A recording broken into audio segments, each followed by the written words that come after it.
따라하시죠. 길을 닦는 사람. 이스라엘은 AD 70년 로마의 티투스 장군에 의해서 멸망당합니다. 이때 예수님이 뭐라고 예언을 하셨느냐 하면, 예루살렘 성은 돌 위에 돌 하나가 남지 않고 멸망할 것이다 그랬는데, 정말 돌을 다 굴려버려 가지고 성벽이 전부 회파되고, 그건 남은 게 뭐냐 하면 지금 통곡의 벽입니다. 그 서쪽에 남은 벽이 남아있는 거예요. 그래서 거기서 통곡하고 지금도 기도하고 있는 게 통곡의 벽이라 그렇게 말합니다. 그래서 이스라엘 사람들은 성전까지도 완전히 회파되었기 때문에 그 땅을 전부 떠나게 됩니다. 그래서 세계로 유랑민이 되어 떠돌게 된 것이지요. 그러다가 2차 세계대전이 끝나고 승전국 중에 이제 영국이 이스라엘에 대해서 좀 애정을 가졌어요.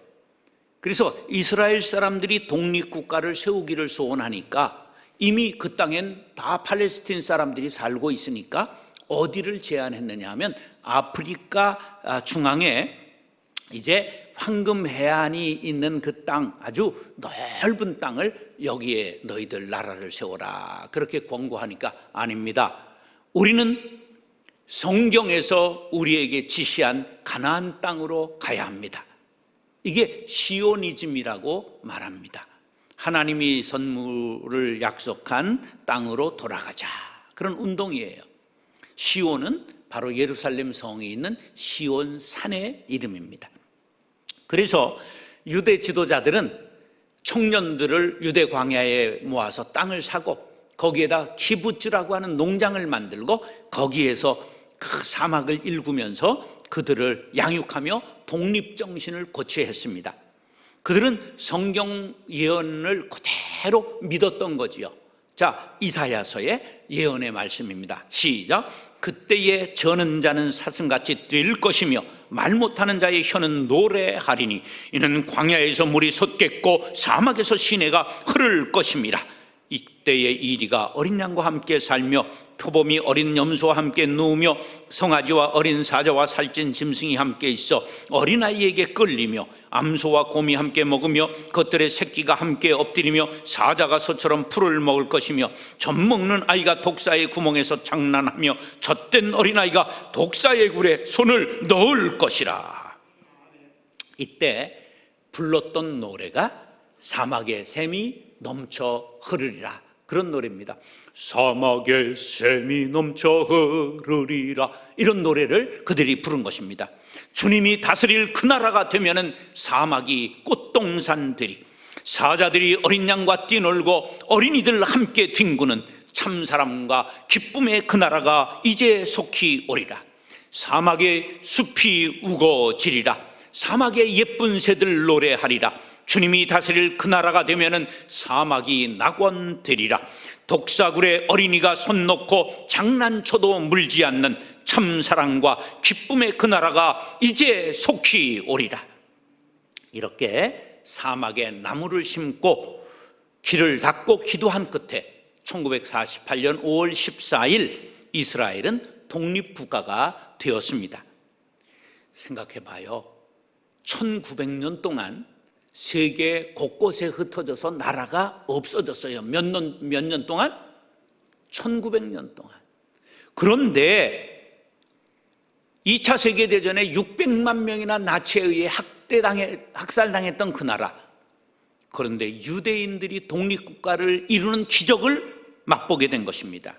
이것은 예언의 말씀을 그대로 믿고 길을 닦은 사람들이 있었기 때문입니다. 오늘 본문은 이사야 40장 3절 말씀대로 예수님이 오실 길을 닦은 세례 요한의 이야기입니다. 이사야 40장 3절로 5절 시작.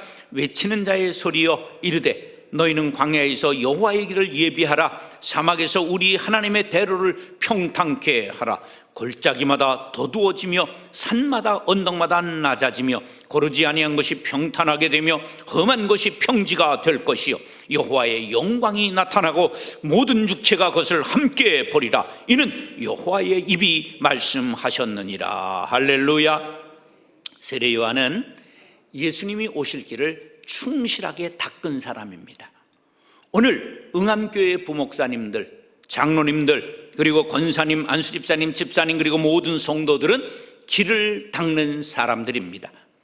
응암교회 현재 상황을 냉철하게 생각해 보면 공동체원 모두가 하나가 되어 높은 산을 깎아야 되고 골짜기를 메우고 평탄케 길을 닦아야 합니다. 그 길을 따라 새 목사님이 오시고 신바람나게 목회하실 수 있도록 준비해 놓으신다면 성령의 새바람이 불고 교회의 상처가 치유되고 나간 자가 돌아오고 부흥이 불길처럼 타오르게 되어 하나님 앞에 영광 돌리게 될 줄로 믿습니다. 그러므로 지금이 중요합니다. 여러분이 중요합니다. 한마음이 되어 길을 닦는 것이 중요합니다. 길을 닦는 것은 부흥과 매우 밀접한 관계가 있습니다. 모든 길은 어디로 통한다고요? 로마로 통한다. 그게 무슨 말이냐 하면 로마는 서쪽으로 스페인, 그리고 동쪽으로 카스피의 연안, 북쪽으로 영국, 남쪽으로 아프리카, 북쪽까지 이루는 대제국을 이룹니다. 그런데 그것을 관리하기 위해 로마를 중심으로 방사선 도로를 닦습니다. 그런데 그 도로를 얼마나 잘 닦았느냐 하면 깊이를 2m를 팝니다. 그리고 거기에 모래를 채우고, 그리고 그 위에 30cm 정도는 자갈을 깝니다. 그 다음에 석회 몰타르를 뿌리고 거기에 큰 돌들을, 넓적한 돌들을 전부 깔아가지고 도로를 만들어서 지금까지 그 도로가 남아 있습니다. 보십시오. 아피아 가도입니다. 그대로 지금 도를 로마에 가면 저 도로를 쓰고 있는 도로입니다. 몇 년 전에 깔았다고요? 2000년 전에. 독일은 2차 세계대전을 일으키기 전에 무엇부터 깔았을까요? 아우토반이라는 고속도로를 1933년에 깝니다. 대한민국이 경제가 부흥하기 전에 뭐를 깔았을까요? 경부 고속도로를 닦았습니다. 1970년 7월 7일 준공식을 거행했습니다.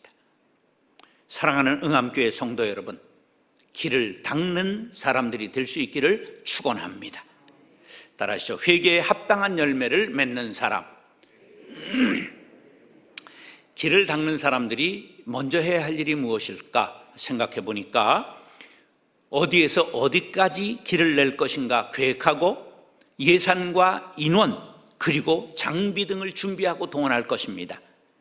정말 중요한 것은 길을 닦는 사람들의 책임감입니다. 길을 닦을 때 그 길이 마차가 다닐 길인지 사람이 걸어 다닐 길인지 자동차가 다닐 길인지 중장비가 다니는 길인지를 생각한 다음에 장비와 재료와 규모가 달라지게 되는 것이죠. 용도에 맞게 재료를 사용하지 않으면 와우 아파트가 되고 성수대교가 되고 길이 함몰돼서 사고가 일어나는 것이지요. 그러므로 용도에 맞게 정확하게 재료를 사용해야 하는 것입니다. 그래서 고속도로 다리 큰 건물 공사를 마친 후에 준공하면 돌비를 세우는데 거기에다 뭘 새겨놓지요? 회사, 그리고 그 사람, 책임진 사람의 이름을 기록하게 되어 있습니다. 그게 무슨 뜻이에요? 네가 책임을 져라, 내 이름을 걸어라, 그러한 뜻입니다. 그런데 예수 그리스도의 길을 닦은 사람으로 온 세례 요한은 느닷없이 회개에 합당한 열매를 맺으라고 외쳤습니다. 1절, 3절, 그리고 7절로 8절. 시작. 디베리오 황제가 통치한 지 15해 곧 본디오 빌라도가 유대의 총독으로 헤롯이 갈릴리의 분봉왕으로 그 동생 빌립이 이두레와 드라고닉 지방의 분봉왕으로 루사니아가 아빌레네의 분봉왕으로 안나스와 가야바가 대제사장으로 있을 때에 하나님의 말씀이 빈들에서 사가랴의 아들 요한에게 임한지라. 요한이 요단강 부근 각처에 와서 새 사함을 받게 하는 회개의 세례를 전파하니 7절 8절. 요한이 세례를 받으러 나오는 무리에게 이르되 독사의 자식들아 누가 너에게 일러 장차올 진노를 피하라 하더냐. 그러므로 회개에 합당한 열매를 맺고 속으로 아브라함이 우리 조상이라 말하지 말라. 내가 너에게 이르노니 하나님이 능히 이 돌들로도 아브라함의 자손이 되게 하시리라. 할렐루야. 세례 요한이 회개에 합당한 열매를 맺으라고 외친 대상은 세리와 창기들 같이 죄와 짝하고 산 사람들이 아닙니다. 총독, 분봉왕, 대제사장들과 세례를 받으러 나오는 무리들에게 외친 말입니다. 이들은 잘 포장된 도로와 같은 사람들입니다. 겉으로 볼 때 신사여 숙녀입니다. 죄와는 상관이 없어 보입니다. 오히려 죄인에 대해 재판석에 앉아있는 사람들입니다. 왜? 세례 요한은 신앙생활 잘하고 평화롭게 있는 사람들에게 회개하라고 외쳤을까요? 이들이 누리고 있던 평화, 이들이 누리던 신앙은 위장된 평화 껍데기 신앙이었기 때문입니다. 이 사실을 빈들에서 하나님과 교제하고 성령의 인도함을 받은 세례 요한은 깨달았습니다. 유대인들은 아브라함의 자손이라고 하는 사실 하나만으로도 자신들은 구원받은 선민이라고 생각하고 있었기 때문에 그들의 신앙은 깊어지고 높아질 수 없는 껍데기에 머무른 신앙이었던 것입니다. 예수님은 산상수훈에서 애통하는 자가 복이 있다고 말씀합니다. 시작. 애통하는 자가 복이 있나니 그들이 위로를 받을 것이며, 애통이 뭡니까? 회개하는 자가 복이 있나니 그들이 위로를 받을 것이며, 그러한 말씀입니다. 이제 응암교회의 길을 닦고 있는 우리의 문제를 생각해 봅시다. 지금 교회를 지킨 분들은 모두 주님을 사랑하고 교회를 사랑하는 마음으로 분투하셨습니다. 오랜 세월 대대로 교회를 섬기며 건축하고 헌금하고 헌신했습니다. 근본 교회가 어려움을 당할 때 눈물로 기도하고 교회를 지키기 위해 수고하셨습니다. 그런데 그것이 공이 되고 계급이 되면 교회의 앞길을 닦는 장애가 될 수 있다는 것을 알아야 합니다. 세례 요한은 세례를 받으러 온 이들을 축복하기는커녕 아브라함의 자손이라고 하는 영적 교만을 버리라고 말했습니다. 하나님은 돌들로도 아브라함의 자손을 만들 수 있는 분이시기에 너희들에게 자격이 있는 것이 아니다, 너희들에게 영광이 있는 것이 아니니 하나님의 기준에 맞게 회개하라고 말하고 있습니다. 우리 상황에 적용해 보면 교회를 바로 세우는데 내가 공을 세웠다 말하지 말고 오히려 교회가 어려움을 당하기까지 기도하지 못한 죄, 사랑하지 못한 죄, 하나 되지 못한 죄, 인간의 혈기를 앞세웠던 죄, 말 하나 행동 하나 하나님의 자녀답게 하지 못한 죄를 회개하라는 것입니다. 그렇지 않고는 새로운 응암교회의 앞길, 새로 오실 목사님을 모시는 길을 닦을 수 없다는 말씀으로 받으시기 바랍니다. 회개라는 말은 메타노이아라는 헬라어입니다. 생각을 달리한다, 마음을 고친다, 뉘우친다, 방향을 돌이킨다, 죄의 길에서 하나님의 길로 돌아서는 행위를 메타노이아라고 말합니다. 사도행전 3장 19절 시작. 그러므로 너희가 회개하고 돌이켜 너희 죄 없이함을 받으라. 이같이 하면 새롭게 되는 날이 주 앞으로부터 이룰 것이요. 아멘. 사랑하는 응암교회 성도 여러분, 우리는 응암교회 앞날을 위해 새로운 길을 닦는 중요한 임무를 띠고 있습니다. 마음을 새롭게 해야 됩니다. 태도를 새롭게 해야 됩니다. 하나님 앞에서 회개하고 깨끗한 마음으로 주의 길을 예비하는 세례 요한과 같이 위대한 새 역사를 만들어갈 수 있게 되기를 축원합니다. 따라하시죠. 사랑의 실천으로 빛을 비추는 사람. 장로교 창시자 칼빈은 교회 재정 지출에 대해서 4가지 원칙을 제시했습니다. 누가? 장로교를 만든 칼빈이. 칼빈의 재정 지출 원칙, 첫 번째, 목회자, 실무자의 사례비로 25%를 지출해라. 교회의 관리비로 25%를 지출해라. 대내에서 얼마 써라? 50% 사용해라. 선교비로 25% 사용해라. 자선사업비 구제비로 25% 사용해라. 바깥으로 얼마 써라? 50% 사용해라. 이런 원칙을 제시했습니다. 저는 응암교회 재정에 대해 한 번도 아는 바가 없고 관심도 없으므로 잘 모릅니다. 그러나 칼빈의 재정 원칙을 잘 지켰다고는 생각하지 않습니다. 그렇게 바꾸기 위해서는 가치관이 바뀌어야 합니다. 목사는 조금 가난하게 살아야 합니다. 교회는 근검절약해야 됩니다. 선교에 최선을 다하고 구제에 힘써야 합니다. 사방백리에 굶는 사람이 없게 하라. 치부잣집에 가훈이었다고 한다면 응암동의 응암교회로 인하여 굶는 사람이 없게 하는 것, 우리의 재정 원칙이 되어야 할 것입니다. 그런데 놀라운 것은 이렇게 하면 교회가 망하는 것이 아니라 하나님 앞에 칭찬받고 사람들 앞에 존경받고 헌금하는 교인이 뿌듯한 기쁨을 누리고 교회가 놀랍게 부흥하게 된다는 사실입니다. 9절로 11절 시작. 이미 도끼가 나무 뿌리에 놓였으니 좋은 열매 맺지 아니하는 나무마다 찍혀 불에 던져지리라. 무리가 물어 이르되 그러면 우리가 무엇을 하리이까? 대답하여 이르되 옷 두 벌 있는 자는 옷 없는 자에게 나눠줄 것이요 먹을 것이 있는 자도 그렇게 할 것이니라. 할렐루야. 도끼가 나무 뿌리에 놓였다는 말은 심판이 임박했다는 뜻이요, 그 심판이 철저하고 무서울 것을 예고하고 있는 말씀입니다. 우리들은 심판이 있음을 늘 기억해야 합니다. 유럽에 종교개혁이 일어날 때도 아주 교회가 평안하여 든든히 서가는 나라가 있었으니 러시아였습니다.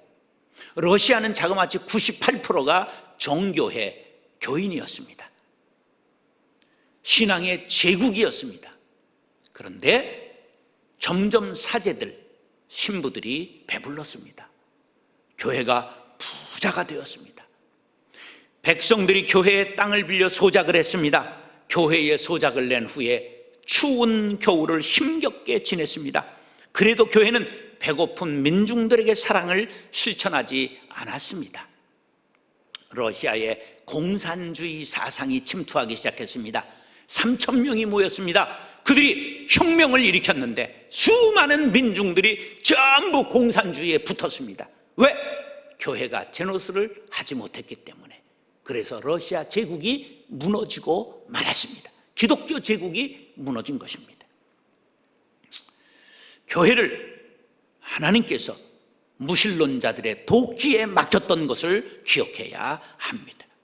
진정한 회개는 합당한 열매를 맺는 사랑의 실천에 있습니다. 세례 요한이 제시한 사랑의 실천은 매우 구체적이고 누구나 할 수 있는 일입니다. 두 벌 옷 가진 자는 옷 없는 자에게 나누어 주라는 사랑의 실천은 가진 것을 나누는 것으로부터 시작하는 것입니다. 다음에 돈 번 다음에 하겠습니다. 거짓말입니다. 부도수표입니다. 이 다음에는 사탄의 전용 용어입니다. 지옥에서 회의가 열렸습니다. 사람들을 어떻게 넘어뜨릴 것인가? 그때 한 귀신이 낸 아이디어가 이 다음에 라는 사실입니다. 그때로부터 이 다음에 하다가 전부 망한 것입니다. 우리는 지금 여기에서 할 수 있는 것부터 나부터 해야 됩니다. 한번 따라 하시죠.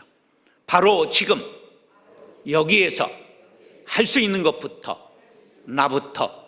시작. 바로 지금 여기에서 할 수 있는 것부터 나부터. 눈 감고 시작. 바로 지금 여기에서 할 수 있는 것부터 나부터. 12절로 14절 시작. 세리들도 세례받고자 하여 와서 이르되 선생이여 우리는 무엇을 하리이까 하며 이르되 부가된 것 외에는 거두지 말라 하고, 군인들도 물어 이르되 우리는 무엇을 하리이까 하며 이르되 사람에게서 강탈하지 말며 거짓으로 고발하지 말고 받는 금료를 족한 줄로 알라 하니라. 여기에 두 가지 직업이 등장합니다. 하나는 세리, 하나는 군인입니다. 이들의 공통점은 본봉이 많지 않은데 돈을 엄청나게 다양한 방법으로 버는 사람들이라는 특징입니다. 그래서 사람들이 미워하면서 부러워하는 직업입니다. 자, 세리는 로마 정부에서 응암동에 세금 1억을 걷어들여라. 그러면 1억만 갖다 바치면 10억을 걷든지 100억을 걷든지 상관하지 않습니다. 그래서 떼부자가 되는 것입니다. 그래서 아주 세상 사람들이 제일 증오하고 미워하는 매국노가 세리들이었던 것입니다. 그 다음에 군인은 이게 경찰을 뜻하는데요, 당시 이들이 완전히 그냥 직업적 용병으로 사람들을 등쳐먹고 살았어요. 그래서 이들에게 강탈하지 말라고 말한 것입니다. 이 두 사례를 한마디로 말하면 그리스도인들은 세상에서 직업 윤리를 실천해서 빛이 되라, 그러한 말씀입니다. 우리나라에서 가장 신뢰받지 못하는 직업을 두고 보면 세리와 군인일까요? 국회의원과 목사일까요? 정치인과 목사가 제일 신뢰받지 못하는 직업입니다. 우리는 지옥으로 가는 길을 막아야 합니다. 천국으로 가는 길을 닦아야 합니다. 응암동 사람들을 위해 길을 닦는 책임을 진 응암교회 성도 여러분, 각터에서 일터에서 직업윤리를 실천하고 교회에서 사랑을 실천하시기 바랍니다. 그래서 세상의 빛과 소금의 역할을 잘 감당해야 될 길을 닦는 책임이 우리에게 주어져 있는 것입니다. 마태복음 5장 14절로 16절 시작. 너희는 세상의 빛이라. 산 위에 있는 동네가 숨겨지지 못할 것이요 사람이 등불을 켜서 말 아래 두지 아니하고 등경 위에 두나니 이러므로 집안 모든 사람에게 비치기느니라. 이같이 너희 빛이 사람 앞에 비치게 하여 그들로 너희 착한 행실을 보고 하늘에 계신 너희 아버지께 영광을 돌리게 하라. 할렐루야. 사랑하는 응암교회 성도 여러분, 세상이 어둡다 말하지 마십시오. 내가 빛을 비추지 못했음을 회개하시기 바랍니다. 삶의 자리에서 사랑을 실천하고 일터에서 직업 윤리를 실천하여 주의 길을 닦는 성도들, 주의 길을 닦는 응암교회가 될 수 있기를 예수님의 이름으로 축원합니다. 따라하시죠. 자기를 부정하는 겸비한 사람. 우리나라에서는 야구가 굉장히 인기 있는 스포츠지요. 그런데 세계적으로 야구하는 나라는 많지 않다는 사실을 아십니까? 이것은 미국의 영향권에 있는 나라들이 하는 운동입니다. 미국, 일본, 한국, 대만, 호주, 쿠바, 아주 소수 국가가 하는 운동이에요. 왜 그럴까요? 이게 자본주의적 요소가 많이 배어 있기 때문입니다. 그 말이 뭐냐 하면 야구의 포지션은 투수, 포수, 외야수, 내야수 이렇게 크게 분류할 수 있어요. 그런데 제일 몸값이 센 포지션이 어떤 포지션일까요? 모르세요? 박찬호. 투수가 몸값이 엄청 비쌉니다. 투수가 하나라고요? 아니에요. 여러 명 있어요. 왜 그럴까요? 야구에서 승리와 패배를 결정하는 70%의 영향력이 누구에게 있기 때문에 가르쳐주고 지금 얘기하잖아. 투수에게 70%의 결정력이 있는 거예요. 그게 너무 이 솔리에서 자본주의적이다 이런 얘기가 나오는 거예요. 그런데 여러분에게 묻겠습니다. 교회가 평안하고 부흥하고 은혜롭게 되는데 담임 목사가 차지하는 비중은 교회에서 얼마나 될까요? 생각해 보신 적이 있어요? 없지요? 생각해 보세요. 장로들이 잘해서 교회가 부흥했다 사례가 있으면 아는데 손 들어보세요. 없어요. 교회를 되게 하고 망하게 하는데 결정적인 요인이 누구에게 있다? 담임 목사에게 있어요. 몇 프로 정도 영향력을 가지고 있을까? 놀랍게도 90% 정도 있습니다. 90%. 그럼 담임 목사님 모시는데 기도해야 되겠어요? 안 해야 되겠어요? 처리해야 되는 겁니다. 설교 잘해야 되잖아요. 인품이 좋아야 되잖아요. 이 비주얼도 저만큼 환해야 되겠어? 새카매야 되겠어? 이게 보기가 조금 좋아야 될 거 아니에요.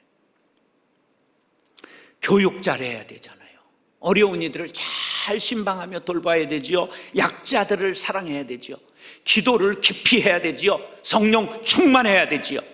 거기다가 돈 보기를 돌같이 해야 되잖아요. 최영 장군의 후예가 돼야 되지 않을까? 쉽겠어요? 어렵겠어요? 뭘 해야 된다고요? 기도해야 됩니다. 그런데 길을 닦는 사람이 되려면 먼저 자신을 돌아보라. 세례 요한은 우리에게 본을 보여준 사람입니다. 15절로 17절 시작. 백성들이 바라고 기다림으로 모든 사람들이 요한을 혹 그리스도신가 심중에 생각하니 요한이 모든 사람에게 대답하여 이르되 나는 물로 너희에게 세례를 베풀거니와 나보다 능력이 많으신 이가 오시나니 나는 그의 신발끈을 풀기도 감당하지 못하겠노라. 그는 성령과 불로 너희에게 세례를 베푸실 것이요 손에 키를 들고 자기의 타작마당을 청하게 하사 알곡은 모아 곳간에 들이고 쭉정이는 꺼지지 않는 불에 태우시리라. 아멘. 세례 요한의 외침은 온 유대 땅을 울려 번졌습니다. 사람들이 술렁거리며 모여들기 시작했습니다. 저분이 우리가 학수고대하던 메시아가 아니냐? 그런 질문에 대해 나는 그리스도가 아니다, 엘리야도 아니다, 나는 선지자도 아니다, 나는 주의 길을 곧게 하라고 광야에서 외치는 자의 소리다. 다시 말하면 나는 길잡이다, 임금님의 행차를 알리는 전령이요 길을 닦는 사람에 불과하다는 말입니다. 굉장한 말입니다. 많은 사람이 자신의 말을 듣기 위해 광야로 몰려오고 인기가 절정으로 치솟았습니다. 깃발만 들기려면 왕이 되고 대통령이 될 수 있는 길입니다. 그런데 그는 나는 아닙니다, 자기를 부정하고 있습니다. 나는 물로 세례를 주지만 그분이 오시면 불과 성령으로 세례를 주실 것이다. 다시 말해 오실 그분과 나는 질적으로 다르다. 나는 인간이요 그분은 하나님의 아들이시다. 이렇게 철저한 자기 부정이 있어야 됩니다. 자기 부정이 없으면 공동체를 망칩니다. 대통령이 국민의 일꾼이요 종이라고 생각하는 것이 없으면 감옥 가게 됩니다. 목사가 교인을 섬기는 자라는 생각이 없으면 교회를 망칩니다. 여러분들 길을 닦는 사람이라는 사명을 잊지 마시기 바랍니다. 새 목사님을 모셔놓고 감나라 대추나라, 이것이 우리의 90년 된 전통이다, 이렇게 따라야 합니다, 설교 이렇게 하셔야 됩니다, 그랬다가는 교회를 망치는 원흉이 되는 것입니다. 세례 요한은 자기를 부정했기 때문에 예수님으로부터 가장 큰 칭찬을 받았습니다. 마태복음 11장 11절 시작. 내가 진실로 너희에게 말하노니 여자가 낳은 자 중에 세례 요한보다 큰 이가 일어남이 없도다. 그러나 천국에서는 극히 작은 자라도 그보다 크니라. 천국은 누가 가는 거예요? 겸비한 사람이 간다는 거예요. 자, 겸손, 겸비라는 말이 있는데 겸손은 남을 존중하고 자기를 낮추는 걸 말하고, 겸비는 뭐냐? 종비자를 쓰는 거예요. 남을 존중하고 종이 되어 섬길 정도가 되어야 천국에서 들어갈 수 있는 자격이 있다.